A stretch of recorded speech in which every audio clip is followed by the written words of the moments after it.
Hello दोस्तों, आप कैसे हैं सभी? Good evening to all. मैं अभिषेक शर्मा आपका बाजीराव नर्सिंग एकेडमी पर तहे दिल से स्वागत करता हूं आप सभी का। हमने कल स्कोर पढ़ा था, आपने ग्लासगो कोमा स्कोर और अफगान स्कोर के बारे में पढ़ा था। आज अपन नया स्कोर टॉप के बारे में डील करने जा रहे हैं और उसका नाम है आपका बिशप स्कोर, जो कि आपका वेजाइनल डिलीवरी के दौरान जो एग्जामिनेशन में वेजाइनल एग्जामिनेशन में अपनी महत्वपूर्ण भूमिका निभाता है। और उस टॉपिक के बारे में आज अपन डील करने जा रहे हैं, जिस टॉपिक का नाम है बिशप स्कोर। बिशप स्कोर होता है वो आपका वेजाइनल डिलीवरी के दौरान वेजाइनल एग्जामिनेशन किया जाता है। तो उस वेजाइनल एग्जामिनेशन में जो बिशप स्कोर होता है उसको देखा जाता है। तो डिलीवरी के दौरान जब अपन जो नॉर्मल वेजाइनल डिलीवरी होती है, लेबर के दौरान नॉर्मल वेजाइनल डिलीवरी के दौरान जो स्कोरिंग करते हैं, वेजाइनल एग्जामिनेशन करते हैं, उसे बिशप स्कोर के नाम से जाना जाता है। और बिशप स्कोर था, उसको बिशप स्कोर को डॉक्टर एडवर्ड बिशप स्कोर का नाम बिशप स्कोर इसलिए रखा गया क्योंकि डॉक्टर एडवर्ड बिशप ने इसकी खोज करी थी या इन्वेंट्री करी थी या इन्वेंशन किया था। और ये 1960 में डॉक्टर एडवर्ड बिशप ने इसको दिया था या इसकी इन्वेंशन किया था। तो उसने अपने उसके नाम पर, उस वैज्ञानिक या साइंटिस्ट के नाम पर इसे रखा गया है कि डॉक्टर एडवर्ड बिशप के नाम से बिशप स्कोर इसको नाम दिया गया है। बिशप स्कोर होता है, बिशप स्कोर किसके बारे में बताता है? तो बिशप स्कोर होता है, वो बिशप स्कोर बताएगा readiness of mother for labour. Labour के लिए मदर की रेडीनेस को बताता है, यानी कि readiness of mother for labour, की लेबर के लिए मदर की रेडीनेस क्या है, मदर रेडी है या नहीं है, उसका जो स्टेटस होता है उसको बताने के लिए आपका बिशप स्कोर किया जाता है, बी आई। अब बी आई के नाम से आपको बी आई बिशप स्कोर में बी और आई ये आ रहा है। आई तो बी फॉर बिशप स्कोर हो गया, और आई से मतलब होता है रेडीनेस ऑफ मदर, का मतलब होता है कि आपके लिए इंडक्शन ऑफ लेबर, आपका जो लेबर है उसको बताता है, यानी कि इंडक्शन ऑफ लेबर, लेबर का जो इंडक्शन होता है उसको बताने का जो काम करता है वो करता है आपका बिशप स्कोर। तो इसको बी आई से याद रखना है, B for Bishop score and I for induction of labour, labour का इंडक्शन हुआ या नहीं हुआ है उसके बारे में जो जानकारी देता है वो आपका बिशप स्कोर। इस के बारे में जानकारी देगा। तो बिशप स्कोर हो गया वो आपकी मदर की रेडीनेस को बताता है कि मदर की रेडीनेस है या नहीं है, उसके बारे में बताएगा। इंडक्शन ऑफ लेबर, लेबर के इंडक्शन के बारे में बताता है, जिसमें टोटल आपका बिशप स्कोर होता है। बिशप स्कोर में आपके 5 कंपोनेंट्स होते हैं, जिसको कि जो बिशप स्कोर होगा उसमें 5 आपके कंपोनेंट्स होते हैं, टोटल 5 कंपोनेंट्स होंगे। और 5 कंपोनेंट्स का जो बिशप स्कोर, जो इसका बिशप का जो स्कोर होता है, बिशप स्कोर होता है वो टोटल आपका 13 होता है। और मिनिमम इसका मैक्सिमम स्कोर हो गया, और मिनिमम स्कोर आता है इसका 0, इसमें मिनिमम स्कोर होगा। जबकि आपका मैक्सिमम स्कोर होता है वो आपका 13 होता है बिशप स्कोर का, और मिनिमम स्कोर होता है वो आपका होता है 0 स्कोर दे सकते हैं। मैक्सिमम स्कोर आपका 13 होगा। अब आपका जो फिफ्थ स्टेशन होता है या फिफ्थ हेड स्टेशन होता है, उसे फिफ्थ फॉर्मूला, जो हेड स्टेशन होता है बच्चे का, जो हेड का स्टेशन होता है, हेड स्टेशन को फिफ्थ फॉर्मूला के नाम से भी जाना जाता है। जो उसमें जो फिफ्थ हेड स्टेशन होता है, जो बच्चे का या बेबी का जो हेड स्टेशन होता है और आपके ischial स्पाइन पर आकर के वो अटकता है या रुकता है, तो उसे आपका फिफ्थ फॉर्मूला के नाम से भी जाना जाता है। तो अब इसमें जो 5 कंपोनेंट्स होते हैं उनको देखते हैं कि बिशप स्कोर में कौन कौन से 5 कंपोनेंट होते हैं और इसकी स्कोरिंग कैसे की जाती है। तो बिशप स्कोर का जो फर्स्ट होता है, ये 5 कंपोनेंट्स होते हैं और इसमें 0, 1, 2 एंड 3 नंबर देंगे। तो ये इधर हो गए आपके कंपोनेंट्स के बाद में इसकी स्कोरिंग की जाती है, और स्कोरिंग स्टार्ट करते हैं 0 से 1, 2 एंड 3। इसमें 5 कंपोनेंट्स आते हैं। 5 कंपोनेंट में जो फर्स्ट कंपोनेंट आएगा और फर्स्ट कंपोनेंट होता है वो आपका सर्वाइकल डायलेशन होगा। फर्स्ट कंपोनेंट और फर्स्ट कंपोनेंट होता है वो आपका सर्वाइकल डायलेशन। सर्वाइकल डायलेशन और सर्वाइकल डायलेशन अगर आपका 0 सेंटीमीटर हुआ है, अगर सर्वाइकल डायलेशन 0 सेंटीमीटर है तो उसको आपको 0 नंबर देना है।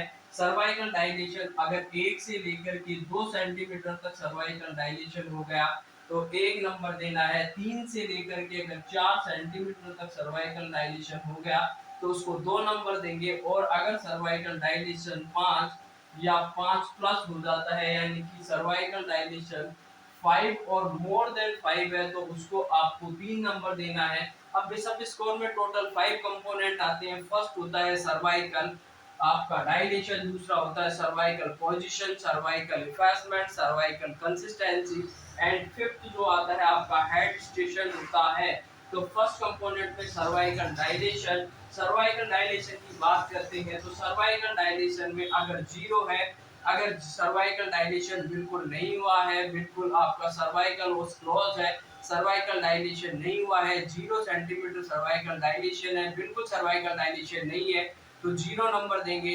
1 नंबर देंगे जब आपका सर्वाइकल डायलेशन आपका 1 सेंटीमीटर से लेकर 2 सेंटीमीटर तक हो जाता है, 1 नंबर देंगे। 3 से 4 सेंटीमीटर अगर सर्वाइकल डायलेशन 3 से 4 सेंटीमीटर है तो आपको 2 नंबर देना है। और अगर 5 या 5 से ज्यादा सर्वाइकल डायलेशन हो जाता है तो उसमें आपको नंबरिंग करनी होती है, वो 3 नंबर देते हैं। दूसरे नंबर पे आता है आपका सर्वाइकल पोजीशन। सर्वाइकल पोजीशन, और सर्वाइकल जो पोजीशन होती है वो अगर आपकी पोस्टीरियर है,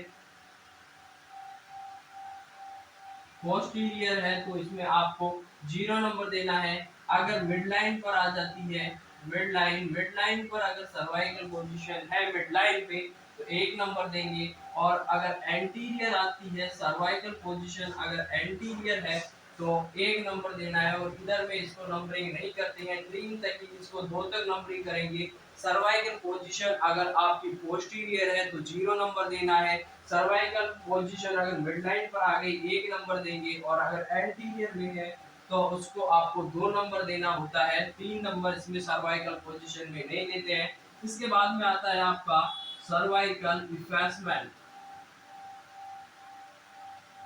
और सर्वाइकल इफेसमेंट का मतलब होता है कि सर्विक्स का शॉर्टनिंग ऑफ सर्विक्स, जो सर्वाइकल ओस थे दोनों की शॉर्टनिंग हो जाती है। दोनों सर्वाइकल ओस अगर पास पास आ जाते हैं तो उसे शॉर्टनिंग ऑफ द सर्वाइकल ओस, सर्वाइकल ओस की शॉर्टनिंग या होती है उसे आपका सर्वाइकल इफेसमेंट के नाम से जाना जाता है। यानी सर्वाइकल दोनों ओस अगर चिपक कर के पास पास आ जाते हैं, उसके बीच की दूरी कम हो जाती है तो उसे सर्वाइकल इफेसमेंट के नाम से जाना जाता है। इसे लूजनिंग ऑफ या आपकी टेकिंग टेकिंग अप और merging with the lower segment के नाम से भी जाना जाएगा।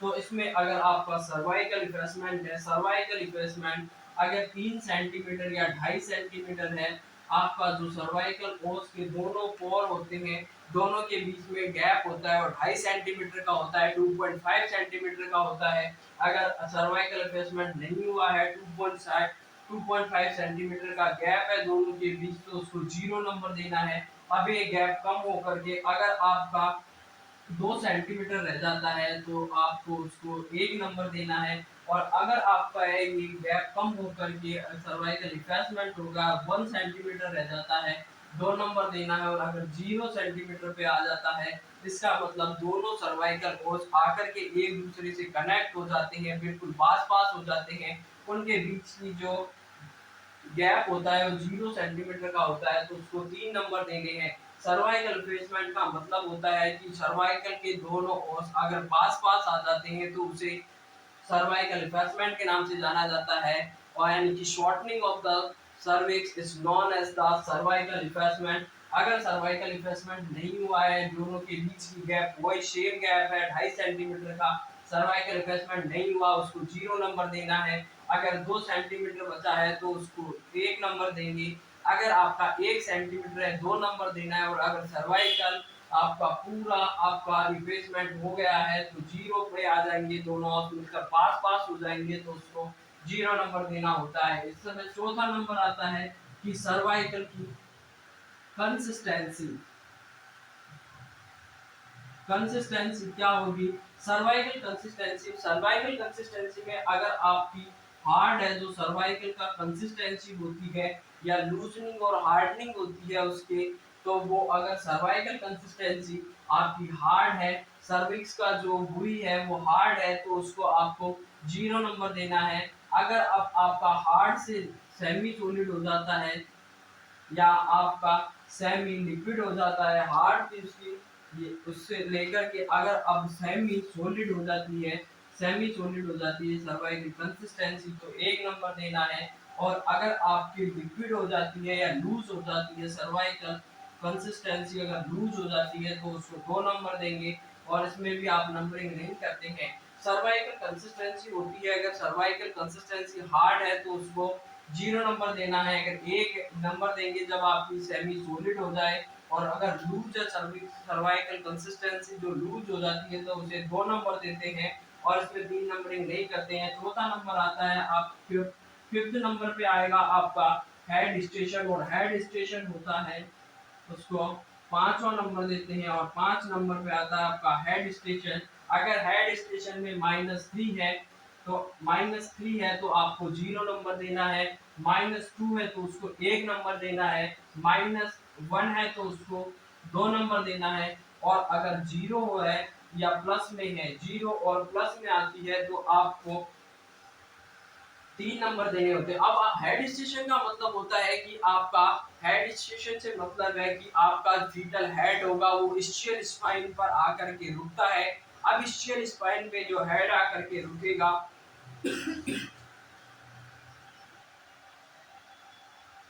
अब सर्वाइकल हेड स्टेशन के बारे में बात करते हैं। हेड स्टेशन का मतलब होता है कि जो भी बेबी का या फीटस का हेड होता है वो ischial स्पाइन पर आकर के रुकता है, और उसे इफेसमेंट के नाम से आपका जो आपका फर्स्ट आता है, जो इसमें हेड स्टेशन होता है, हेड स्टेशन में आपकी इंगेजमेंट के नाम से जो हेड स्टेशन होगा, और बेबी का जो फीटल हेड होता है या फीटस का हेड होता है वो ischial स्पाइन पर आकर के अटकता है, और ischial स्पाइन पे जो हेड आकर के अटकता है उसे इंगेजमेंट के नाम से जाना जाता है। तो अगर आपका हेड स्टेशन माइनस में है, माइनस का मतलब होता है कि आपका जो फीटल हेड था ischial स्पाइन से ऊपर की साइड में है, यानी कि आपका जिफॉइड प्रोसेस की साइड में है, तो उसका जो होगा वो माइनस में होगा। और अगर आपका हेड स्टेशन होता है उससे नीचे की साइड में अगर फीटल का हेड आता है तो वो प्लस में आएगा। तो अगर आपका बेबी का या फीटस का हेड है वो ischial स्पाइन से -3 सेंटीमीटर ऊपर है तो उसे जीरो नंबर देना है, अगर -2 सेंटीमीटर ऊपर है तो उसे एक नंबर देंगे, और अगर आपका 1 सेंटीमीटर ऊपर है ischial स्पाइन से तो आपको दो नंबर देना है। अब अगर आपका बच्चा है वो ischial स्पाइन पर आ चुका है तो उसको जीरो देंगे, और अगर जीरो से नीचे आएगा तो प्लस की साइड में आएगा तो उसको तीन नंबर देना होता है। ये आपका हो चुका है आपका बिशप स्कोर, और बिशप स्कोर के आपके कंपोनेंट हो गए।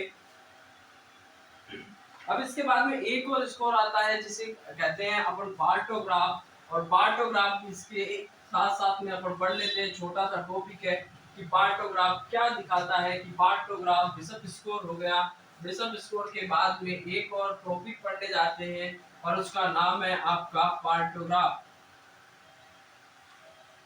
पार्टोग्राफ, पार्टोग्राफ है वो इसका पार्टोग्राफ था वो आपकी रेडीनेस को बताता है, मदर की रेडीनेस को बताता है। पार्टोग्राफ आपका बिशप स्कोर हो गया। पार्टोग्राफ की बात करते हैं। पार्टोग्राफ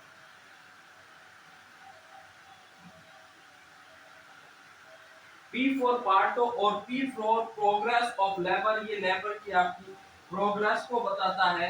अब देखिए पार्टोग्राफ, पार्टोग्राफ था वो आपकी progress of labour. P for अपन ने वहां पे पढ़ा था कि BI, तो BI में क्या था, B फॉर बिशप स्कोर हो गया, और I फॉर का मतलब था कि इंडक्शन ऑफ लेबर, यानी कि लेबर का इंडक्शन हुआ। शुरुआत हुई या नहीं हुई उसके बारे में जानकारी देता था। मदर की रेडीनेस के बारे में जानकारी देता था कि वो मदर रेडी है या नहीं है लेबर के लिए। लेकिन आपका पार्टोग्राफ है पी फॉर पार्टोग्राफ, पी और P for progress, P for partograph and P for progress of labour, labour की प्रोग्रेस को बताती है। यानी कि आपका जो लेबर था वो आगे प्रोग्रेस कर रहा है या नहीं कर रहा है उसके बारे में जानकारी देता है, वो आपका पार्टोग्राफ होता है। पार्टोग्राफ की खोज करी थी या इन्वेंशन किया था वो आपका फ्राइडमैन ने किया था,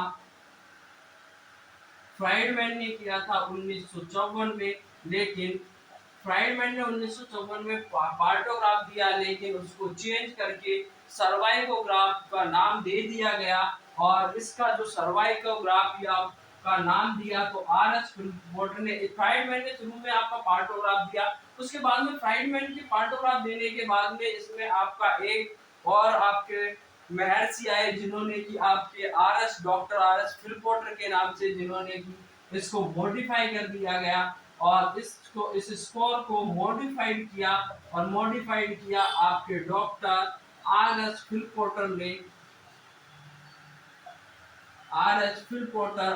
फिल्पोर्टर ने इसको मॉडिफाई करके इसका नाम सर्वाइकोग्राफ रख दिया।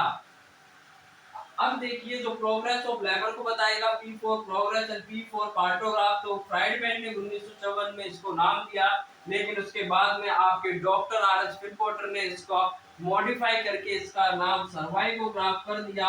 लेकिन कॉमनली अगर पूछा जाता है कि ये पार्टोग्राफ किसने दिया था तो उसमें आंसर जाता है कि पार्टोग्राफ दिया था वो आपका डॉक्टर आर.एस. फिल्पोर्टर ने दिया था। लेकिन फिल्पोर्टर ने इसको क्या किया था, मॉडिफाई किया था। जो फ्राइडमैन ने दिया था उसको मॉडिफाई करके आपने इसने सर्वाइकोग्राफ नाम दे दिया। लेकिन क्वेश्चन में आएगा तो क्वेश्चन में यही आंसर चाहता है कि पार्टोग्राफ किसने दिया था, तो डॉक्टर आर.एस. फिल्पोर्टर ने पार्टोग्राफ दिया था। अब इसमें सर्वाइकोग्राफ में क्या होता है, सर्वाइकोग्राफ में ये आपकी जो फर्स्ट स्टेज लेबर होती है, लेबर का जो फर्स्ट स्टेज होता है उसमें आपकी जो सर्वाइकल डायलेशन की स्टेज होती है, लत लग गई, जिसे कि आपकी लत लेटेंट एक्टिव और आपकी ट्रांजिशनल स्टेज होती है, तो उसमें आपकी लेटेंट स्टेज को इसमें काउंट नहीं किया है। और जो सर्वाइकोग्राफ होता है उसमें इसकी रिकॉर्डिंग करते हैं वो 4 सेंटीमीटर सर्वाइकल डायलेशन से इसकी रिकॉर्डिंग करते हैं। 3 सेंटीमीटर तक इसकी रिकॉर्डिंग नहीं करते हैं सर्वाइकोग्राफ में, जबकि आपका पार्टोग्राफ में 0 से 10 तक करते हैं। लेकिन आपका सर्वाइकोग्राफ में आपकी जो लेटेंट स्टेज होती है फर्स्ट स्टेज की, उसकी आपकी एंट्री नहीं करते हैं, रिकॉर्डिंग नहीं करते हैं। तो आपका 4 सेंटीमीटर सर्वाइकल डायलेशन से ये इसकी शुरुआत करते हैं। अब इसमें इंक्लूड द फॉलोइंग कंटेंट, इसमें फॉलोइंग कंटेंट होते हैं कि आपका, अब इसमें आपको क्या क्या करना होता है कि एक तो आपको फीटल हार्ट रेट की मॉनिटरिंग करनी होती है। फीटल हार्ट रेट की मॉनिटरिंग करेंगे, उसके बाद में आपको क्या करना होगा, परवेजाइनल एग्जामिनेशन करेंगे। परवेजाइनल एग्जामिनेशन करना होता है फॉर एवरी 4 आवर। देखिए इसमें पहला तो आपका फीटल हार्ट रेट की आप मॉनिटरिंग करो, दूसरा होता है कि आप इसमें क्या कर सकते हैं, परवेजाइनल पीवी यानी परवेजाइनल एग्जामिनेशन करेंगे एवरी 4th आवरली इसमें आपका परवेजाइनल एग्जामिनेशन करते हैं।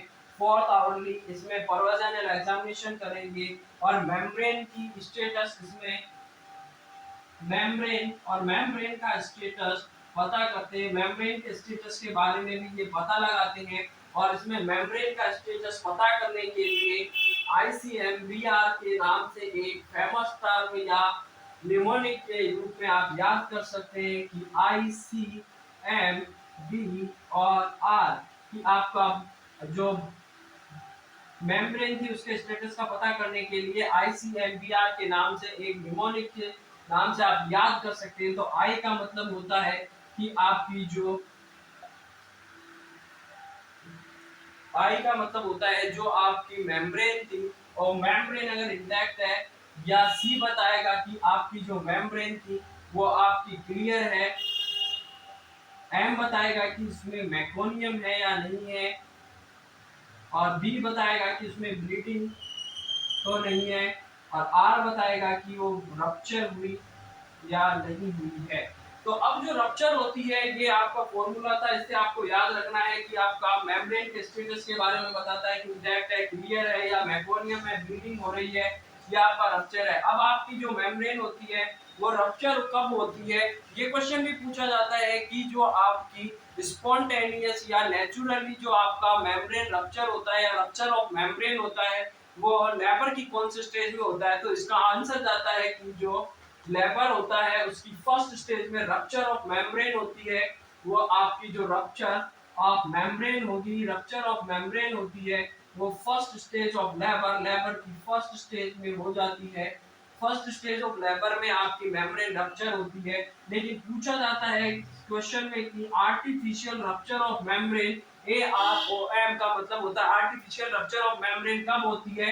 तो उसका आंसर जाता है कि second stage of labour, labour की सेकंड स्टेज में आपकी जो आर्टिफिशियल रप्चर ऑफ मेम्ब्रेन में सेकंड स्टेज ऑफ लेबर में आपकी आर्टिफिशियल रप्चर करना पड़ता है। अगर फर्स्ट स्टेज में स्पॉन्टेनियसली या नेचुरली आपकी मेम्ब्रेन रप्चर नहीं होती है तो उसको सेकंड स्टेज में आपको आर्टिफिशियल रप्चर करना होता है, और जो अपन करते हैं उसे आर्टिफिशियल करते हैं और इसे पोचर पोचर फोर्सेप्स या फिर एमनियन हुक से इसकी मेम्ब्रेन को रप्चर किया जाता है। एमनियन हुक या पोचर फोर्सेप्स से इसका रप्चर करेंगे तो आर्टिफिशियल ऑफ रप्चर मेम्ब्रेन होती है। आर्टिफिशियल रप्चर ऑफ मेम्ब्रेन वो आपकी सेकंड स्टेज ऑफ लेबर में करते हैं। अगर फर्स्ट स्टेज में नहीं होती है तो उसको पोचर फोर्सेप्स या आपके एमनियन हुक से उसको किया जाता है। तो ये आपका आर्टिफिशियल रप्चर ऑफ मेम्ब्रेन हो गया। इसमें एक और क्वेश्चन बनता है कि आपका कि जो आर्टिफिशियल रप्चर ऑफ जो सर्वाइकल डायलेशन के लिए जो डिलीवरी होती है, वेजाइनल डिलीवरी के लिए सर्वाइकल डायलेशन होता है वो कौन सी स्टेज में होता है। तो फर्स्ट स्टेज होती है उसमें आपका सर्वाइकल डायलेशन हो जाता है। अब लेबर पढ़ा दूं, लेबर में आपके 4 स्टेजेस होती है। लेबर होता है उसकी 4 स्टेज होती है। मेनली फर्स्ट स्टेज होती है वो आपका ट्रू लेबर पेन से लेकर के आपका फुल सर्वाइकल डायलेशन तक होती है, और जो सेकंड स्टेज होती है वो आपका फुल सर्वाइकल डायलेशन के से लेकर के डिलीवरी ऑफ फीटस की डिलीवरी होने तक का जो समय होता है वो स्टेज होती है, सेकंड स्टेज के नाम से जानी जाती है।